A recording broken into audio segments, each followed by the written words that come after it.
South Africa's ambassador to the United States, who was recently expelled from America, arrived home to a rousing welcome on Sunday, March 23rd.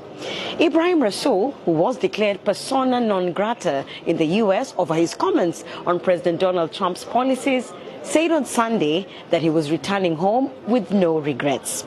62-year-old Rasool was ordered to leave the U.S. after describing President Trump's Make America Great Again movement as a supremacist reaction to diversity in the United States. Rasool said at a recent seminar in the U.S. that white supremacism was motivating Trump's disrespect for the current hegemonic order of the world.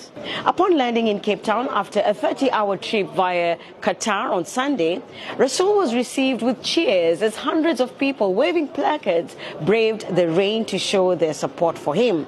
Some sought to take selfies with the expelled ambassador, who had been in Washington for only 2 months.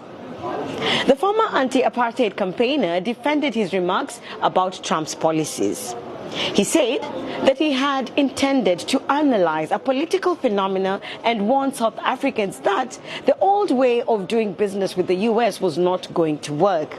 According to Rasool, South Africa's language must change not only to transactionality, but also a language that can penetrate a group that has clearly identified a fringe white community in South Africa as their constituency.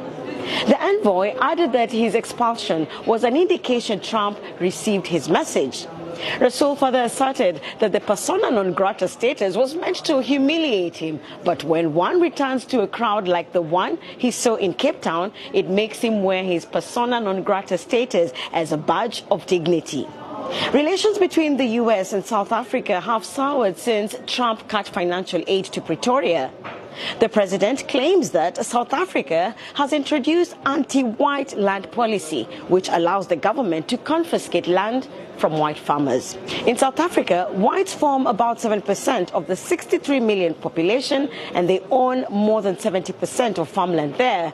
Trump's aid freeze, which took effect in February, is also said to have been triggered by South Africa's genocide case against U.S. ally Israel at the International Court of Justice (ICJ).